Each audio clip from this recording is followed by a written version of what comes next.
Welcome back to the Temple of Tomes with your host, Indie Comics Jones. Today is August 10th, 2020. This is episode 64, and we're going to go to a blast from the past. Take a trip through the time tunnel back to November 2018, where Dark Horse and Epix Comics brought out Lightstep. It's a one of there's 5 issues in this series. I have all 5 here, and we'll go through them in a little bit in a minute. Just want to say that I bought this. I really enjoyed the artwork in this. Very strong. Each issue had its own chapter. We had the Holy Purge, Jazzman. We All Flow into One, Shadow Without Form, the Tomb World, not the Tome World like we have here, but the Tomb World. So basically, great art, just fantastic art in this series. I'm getting ready to take these back to the comic store to get credit for, so I thought I'd do a quick review on them. My problem was the story.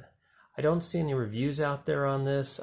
It just kind of flew under the radar, I guess. No one really took a look at it. The artwork, though, is really nice throughout. And I'll show you. It's got like each cover is like a full issue here. We'll go through each one so you can get a look at this. It's got this very strong Art Deco theme to it. And I wish the action inside was as good as the covers. It's the same person doing it. Unfortunately, the inside, the action isn't as dynamic. People seem to be kind of standing around, and if they are shooting a blaster, it just looks like they're standing there shooting it. So nothing really that exciting. Look, that's an awesome cover. So the story's about January Lee. She is part of this kind of religious sect out in space, and they discover she has a human holy ailment that allows her to read minds, and she's reading the mind of the leader, and she can tell that he's lying. So she has to escape or else be put to death.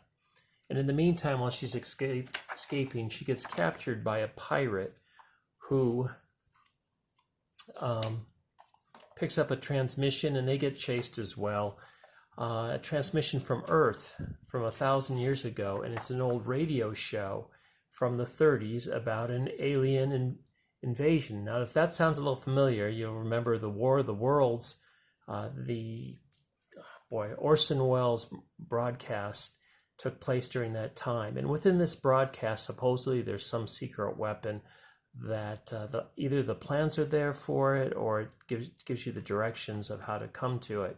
Now, like I said, the action in here is not a lot of it. The art is fantastic, though. I really like the art. We can take a good look at this. Just a lot of good. I think the artist is classically trained. I believe this might have been a reprint of a foreign book. But as you can see, not a lot's going on, unfortunately. And they have like a quick, brief war scene in there. But other than that, there just really isn't too much action. And that's what I found throughout each issue. I did stick with it, hoping it would pick up. It really never did. And I love this cover. It looks so cool.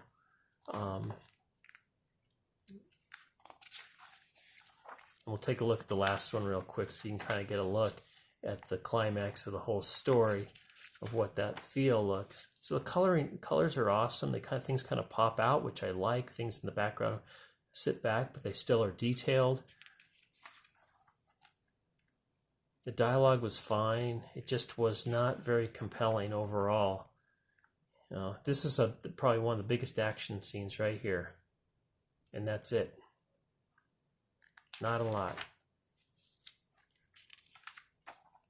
Sorry, bump the camera. Anyway, if you've never heard of it before, it is an interesting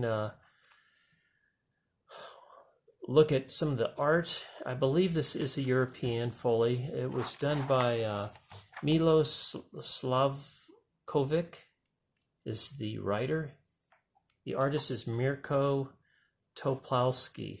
I don't know if you can see it up there very well. It's down here. We got it written pretty well. Came out in November of 2018. It only shipped for Dark Horse of 4,100 copies. Unfortunately for them, not a whole lot. The first issue. The second issue the following month, it dropped down to 2,300. The third issue the following month, it was 1,800. Then it was the lowest Dark Horse release the following month after that at 1,450.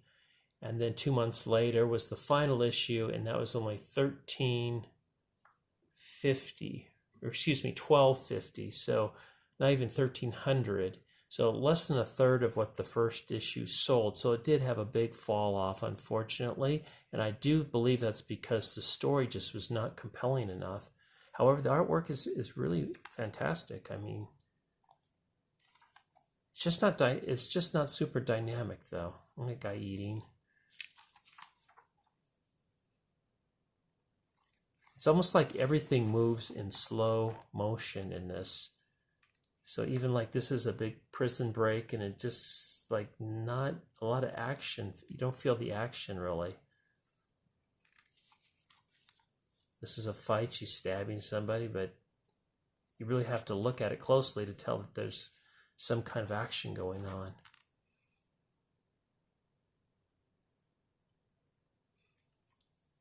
So that's my review of this. Sorry it's so short, but I really don't have too much to add to this. It wasn't my favorite book of all time, but it was interesting art. So that's why I wanted to show you before I shipped it off to the comic book store for store credit. So this is Indie Comics Jones at the Temple of Tomes. Please subscribe, please like, please comment. There'll be more reviews coming up. I've got newer stuff to do too as well. It's just that they're a little bit lengthier. It's taking me a little bit more time to get through some of this stuff, but it will come out eventually. I'm trying to do one a day, one review a day. So this is actually my second today. So please stay tuned. I appreciate your support. Subscribe, like, comment, and we'll see you next time at the Temple of Tomes. This is Indie Comics Jones. Have a good evening.